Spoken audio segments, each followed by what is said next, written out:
Hi అండి, welcome to Missamma world. దురాశ దుఃఖం చేటు. ఈ కథను రచించిన వారు ఎం రమాకాంత శర్మ గారు. విప్రకూటం అనే అగ్రహారంలో ఒక పండితుడు ఉండేవాడు. ఆయనకు సావిత్రి అని ఒక్క కుమార్తె ఉండేది. ఆ పండితుడు వద్ద శరభుడు, కరభుడు అని ఇద్దరు శిష్యులు ఉండేవారు. వారు చదువులో అంత చురుకైన వాళ్ళు కారు. అయినా వారి ఆలోచనలు చాలా పెద్దవిగా ఉండేవి. ఇలా ఉండగా ఒకనాడు ఆ గ్రామానికి కామగ్రీవుడనే ఒక బ్రాహ్మణుడు వచ్చాడు. ఆయన వయసు 60 ఏళ్ళు. ఆయన పండితుడి ఇంటి ముందుగా వెళ్తూ వాకిట పండితుడు కుమార్తెను చూసి ఆగాడు. ఆ పిల్ల వెంటనే లోపలికి వెళ్ళి తన తండ్రితో, నాన్నా, ఎవరో వచ్చారు అని చెప్పింది. పండితుడు బయటకు వచ్చి ముసల్వాణ్ణి చూశాడు. ఆయన పొరుగురువాడని తెలుసుకుని, అయ్యా, ఈ పూటకు మా ఇంట్లో ఉండండి అని ఆహ్వానించాడు. కామగ్రీవుడికి కోరినది కూడా అదే. భోజనాలయ్యాక ఆయన పండితుడితో, అయ్యా, మీతో ఒక విషయం రహస్యంగా మాట్లాడాలి అన్నాడు. వెంటనే పండితుడు తన శిష్యులిద్దరిని బయటికి పంపేశాడు.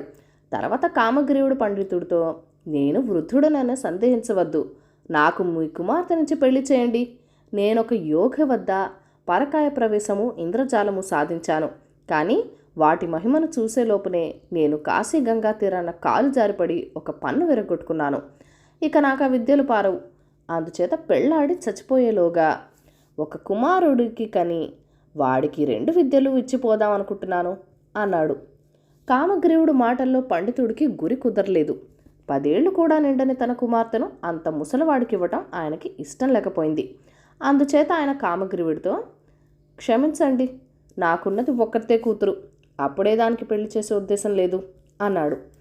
కామగ్రీవుడు నిరుత్సాహ చెంది పండితుడి దగ్గర సెలవు పుచ్చుకొని తన దారిన తాను వెళ్ళాడు. అయితే శరభుడు, కరభుడు కూడా చాటున ఉండి ముసలివాడికి తమ గురువుగారికి జరిగిన సంభాషణ అంతా విన్నారు. తర్వాత వాళ్ళిద్దరూ కూడబలుకొని, మనకు చదువు ఎలాగో అంటటం లేదు, ఆ ముసలివాడిని అంటి పెట్టుకుని శుశ్రూష చేశామంటే చచ్చిపోయేటప్పుడు తన విద్యలు మన చేతిలో పెట్టిపోతాడు అని నిశ్చయించుకున్నారు. అందుచేత వాళ్ళిద్దరూ గురువుతో చెప్పకుండా బయలుదేరి దారి వెంట కనిపించిన వారిని అడుగుతూ కామగ్రీవుడు ఎటుగా వెళ్ళాడో తెలుసుకుని ఆ సాయంకాలమే ఆయన్ని పట్టుకున్నారు. ఆయన వారిని గుర్తించి, మీరెందుకు ఇలా వచ్చారు అని అడిగాడు.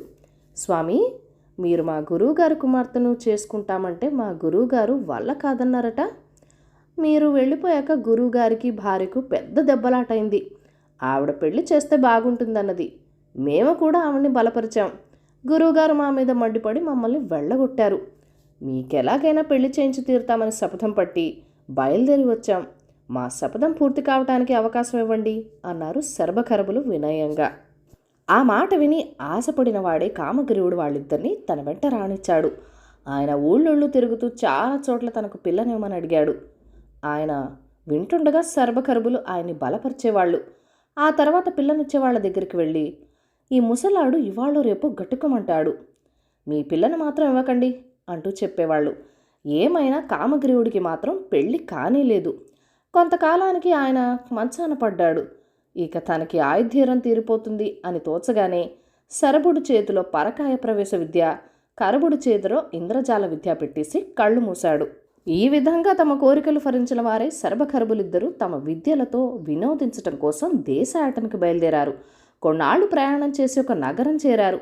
అక్కడ కరభుడు తన ఇంద్రజాలం చూపి రాజుగారిని మెప్పించి డబ్బు సంపాదిద్దామనుకున్నాడు. ఇది చూసి శరభుడు చాలా అసూయపడ్డాడు.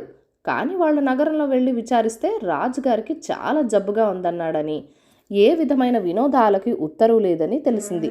ఒకవేళ రాజు చచ్చిపోతాడేమో, అప్పుడు శరభుడు పరకాయ ప్రవేశ విద్య ద్వారా తానే రాజయ్యది లాభం పొందుతాడేమోని కరభుడు అసూయపడ్డాడు. ఇంతకు కొద్ది కాలంలోనే రాజుగారి వ్యాధి కుదిరింది. తర్వాత కరభుడు తన ఇంద్రజాల విద్య చూపించి రాజు వద్ద అంతులేని బహుమానాలు పుచ్చుకున్నాడు. ఇది చూసి సహించలేక శరభుడు కరభుడితో పోట్లాడి ముందుకు సాగి వెళ్ళాడు. అతను అలా కొద్ది రోజులు ప్రయాణించి మరొక నగరం చేరాడు. సరిగ్గా ఆ సమయానికే ఆ ఊరి రాజు రత్నాకరుడు మరణించాడు. ఆ వార్త శరభుడు చెవిన పడింది. అతడు ఒక చోట చితి పేర్చి అందులో తన శరీరాన్ని పడేసి తాను వెళ్ళి రత్నాకరుడి శరీరంలో ప్రవేశించాడు. చచ్చిన రాజు బతికాడని అందరూ చాలా సంతోషించారు. అయితే తిరిగి బతికినప్పటి నుంచి రాజులో చాలా మార్పు కనిపించింది. వెనకటి రాజ టీవీ ఏమాత్రం లేదు. వెకిలిగా మాట్లాడసాగాడు. తనకు సంబంధించిన విషయాలే తెలియని వాడల్లే కనిపించాడు. ఆ మార్పు చూసి మంత్రులకే ఆశ్చర్యమైంది. రాణి, ఆమె కుమార్తె కీర్తిసేన రాజు వద్దకు వెళ్ళ నిరాకరించారు. మంత్రులు వచ్చి మహారాజు గారు తమ కోసం అడుగుతున్నారు అని చెబితే, రాణి, మహారాజు గారు ఆనాడే చనిపోయారు. నేను విధవరాల్ని, నన్ను ఎవరని పిలిచారని చెప్పనవసరం లేదు అని ఖండితంగా చెప్పేసింది. శరభుడు రత్నకరణ మహారాజు శరీరంలో ప్రవేశించిన కొద్ది కాలానికి కరభుడు కూడా ఆ నగరమే చేరాడు. ఆదిత్యానికి ఒకరింటికి వెళ్ళాడు. ఆ ఇంటి యజమాని శాంతనుడనే బ్రాహ్మణ యువకుడు. అతను రాజుగారి దగ్గర పౌరహిత్యం చేస్తున్నాడు. మాటల సందర్భంలో శాంతనుడు కరభుడితో తన రాజు చర్యలను చెప్పి, ఇప్పుడు ఆ ముసలాడికి మళ్ళీ పెళ్లి కావాలట. చక్కని పిల్ల ఎక్కడున్నా ఉంటే పెళ్లి చేయమని నన్ను చంపుకు తింటున్నాడు అన్నాడు. సంగతి సందర్భాన్ని విన్న మీదట శరభుడు రాజశరీరంలో ప్రవేశించాడా అని కరభుడికి అనుమానం కలిగింది. అన్నా, నేను చెప్పినట్టు చేస్తే మీ రాజుకు పట్టిన గ్రహాన్ని నేను వదలకొడతాను. నేను కొద్ది రోజులు రహస్యంగా మీ ఇంట్లోనే ఉండి ఇంద్రజాలం చేస్తాను. నువ్వు ఈ సాయంకాలమే మీ రాజుని ఉద్యానవనానికి బయలుదేరుతీ. అక్కడ ఒక అప్సరస లాంటి స్త్రీ ఉన్నదని చెప్పు. ఆయనను ఊరికి ఉత్తరంగా ఉన్న శ్మశానానికి తీసుకుపో. మిగిలినంతా నేను చూస్తాను అని కరభుడు శాంతనుడితో అన్నాడు. శాంతనుడు రాజు వద్దకు వెళ్ళి, మహారాజా, ఊరికి ఉత్తరాన ఉన్న మన ఉద్యానవనంలో రంభలాంటి కన్య ఎవరు వచ్చున్నదట. ఆమెను తమరొకసారి చూడాలని నా మనవి అన్నాడు. రాజు సరేనని ఆత్రంగా బయలుదేరాడు. ఇద్దరు కలిసి శ్మశానానికి వెళ్ళారు. అక్కడ కరభుడు తన ఇంద్రజాల విద్య చేత సృష్టించిన అద్భుతమైన ఉద్యానవనం వారికి కనిపించింది. అందులో కొంత దూరం పోయేసరికి ఒక పొదరింట్లో ఒక అపూర్వ సౌందర్యవతి వీణ వాయిస్తూ రాజు కంటపడింది. వెంటనే రాజు ఆమె వైపు పరిగెత్తబోయి పడ్డాడు. ఆయన లేచి చూచేసరికి ఉద్యానవనం కానీ స్త్రీ కానీ అక్కడ లేదు. ఏమిటిది, మాయలాగుంది అన్నాడు రాజు ఆశ్చర్యపోయి. మహారాజా, మీరా స్త్రీ చక్కదనం చూసి మూర్ఛపోయారు. నేను మిమ్మల్ని ఇంటికి చేరుస్తూ ఉండగా దారిలో తమకు స్పృహ తప్పిపోయింది. ఇవాళ పొద్దుపోయింది, రేపు మళ్ళీ వచ్చి సావకాశంగా ఆ స్త్రీతో మాట్లాడుదురు గాని అంటూ శాంతనుడు రాజును ఇల్లు చేర్చాడు. రాజు మంత్రులతో, ఊరికి ఉత్తరంగా ఉన్న మన ఉద్యానవనంలో వనపానుకలను పిలిపించండి. అక్కడ ఉంటున్న దేవతా స్త్రీకి ఏ లోటు రాకుండా చూడమని స్వయంగా హెచ్చరించాలి అన్నాడు. మంత్రులు నిర్ఘార్థపోయి, మహాప్రభు, మన ఊరికి ఉత్తరంగా ఉద్యానవనం లేదే, వనపాలకులను ఎలా రప్పించమన్నారు అని అడిగారు. రాజువారిని తిట్టి, నేనే స్వయంగా చూస్తే లేదంటారేమిటి? మీ వల్ల ఏ పని కాదు. నాకు శాంతనుడు తప్ప స్నేహితుడు లేడు అన్నాడు. ఈలోపుగా శాంతనుడు ఇంటికి పోయి కరభుడితో జరిగిందంతా చెప్పాడు. రాజు శరీరంలో ఉన్నది శరభుడేనని కరభుడికి రూఢీ చేసుకున్నాడు. అతను ఆ రాత్రే శాంతనుడి సహాయంతో రాణిని చూడబోయాడు. అక్కడే రాజకుమార్తె కీర్తిసేన కూడా ఉన్నది. కరభుడు రాణితో, అమ్మా, మహారాజు కళేబరంలో ప్రవేశించినవాడు శరభుడు అనేవాడు. నా యుక్తి చేత వాణ్ణి వదలకొడతాను అని చెప్పాడు. ఆవిడ దానికి సమ్మతించింది. కరభుడు రాణివాసానికి వస్తూ పోతూ ఉండటానికి అనుమతి దొరికింది. అతనికి కీర్తిసేనను చూస్తున్న కొద్దీ ఆమెను పెళ్లాడాలనే కోరిక జాస్తి కాసాగింది. ఒకరోజు అతను శాంతనుడితో, అన్నా, నాకు ఎలాగైనా రాజకుమార్తెనిచ్చి పెళ్లి చేస్తివా? నా దగ్గర ఉన్న ఇంద్రజాల విద్యను నీకు ఇచ్చేస్తాను అన్నాడు. ఇంద్రజాలం కళ్ళారా చూసి ఉన్న కారణం చేత శాంతనుడికి ఆ విద్య సంపాదించాలని ఆశ పుట్టింది. శాంతనుడు వెంటనే రాజు వద్దకు వెళ్ళి, మహారాజా, మనం చూసిన అప్సరస మీకు స్వాధీనం కావాలంటే మనకు ఒక బ్రాహ్మణుడి యువకుడి సహాయం కావాలి.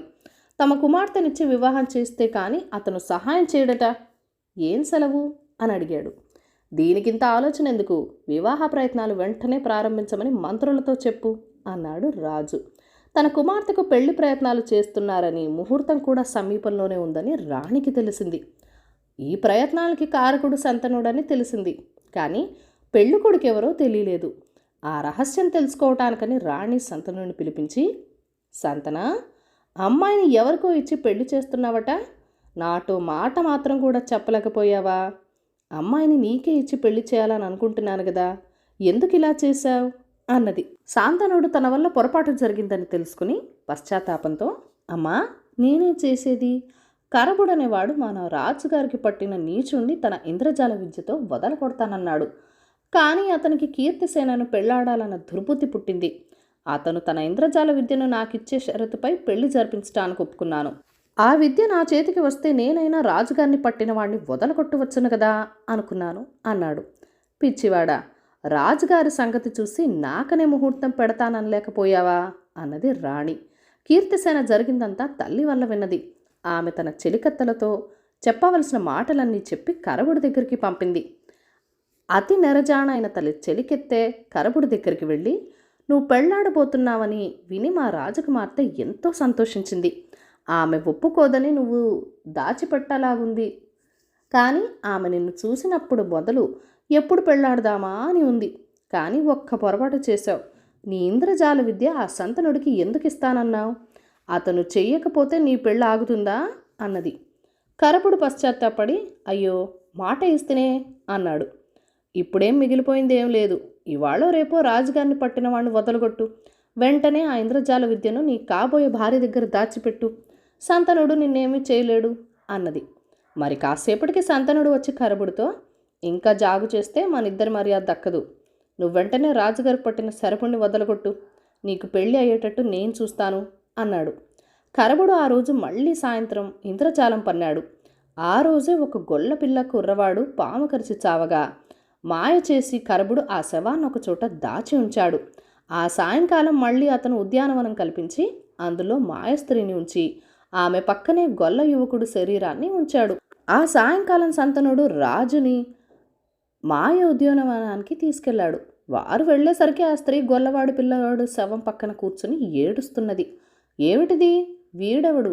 ఎందుకు ఏడుస్తున్నావు అని రాజు ఆమెను అడిగాడు. ఏం చెప్పేది? వీడు నా నౌకరు.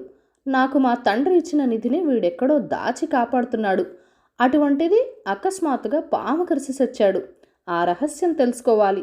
వాణ్ణి ఎలాగైనా 2 నిమిషాలు బతికితే చాలు అన్నది. దీనికి నువ్వింత విచారించిన అవసరం లేదు. వీడిని నేను ఇప్పుడే బతికిస్తాను అంటూ రాజు శరీరంలో ఉన్న శరభుడు ఆ శరీరాన్ని వదిలేసి గొల్లవాడి శరీరంలో ప్రవేశించాడు. ఆ సమయంలో అక్కడే అదృశ్యంగా ఉన్న కరబుడు రాజు శరీరాన్ని కత్తితో 2 తుండలుగా నరికివేశాడు. మరుక్షణం ఉద్యానవనము ఏడ్చే స్త్రీ మాయమై సంతనుడు కరబుడు గొల్లవాడి రూపంలో శరభుడు మిగిలాడు. సంతనుడు కరబుడు చేరి గొల్లవాడిని పెడరెక్కలు విరిచిపట్టి కట్టేశారు. ఇక జాగు చేయక నీ ఇంద్రజాల విద్య నా పరం చేయి అన్నాడు సంతనుడు. రాజు కూతురు మెడలో తాళి కట్టిన మరుక్షణం ఇలాగే ఇస్తాను అన్నాడు కరబుడు. ఇద్దరూ గొల్లవాడిని తీసుకుపోయి రాణికి చూపించి, రాజు శరీరంలో ప్రవేశించిన దుర్మార్గుణ్ణి ఇప్పుడు ఈ గొల్లవాడి శరీరంలో ప్రవేశించాడు. వీడికి ఏ శిక్ష విధిస్తారో విధించండి అన్నారు. మంత్రులు గొల్లవాడిని ఖైదు చేయించారు. తర్వాత కరబుడు కీర్తిసేన వద్దకు వెళ్ళి, ఇదిగో నా ఇంద్రజాల విద్య, ఇక మనకు పెళ్లి కావటమే తరువాయి అన్నాడు. ఆమె వాణ్ణి వద్ద నుంచి ఇంద్రజాల విద్య తీసుకుని నౌకర్లతో, ఈ ఆశపాతకుణ్ణి ఖైదు చేసి రండి అన్నది.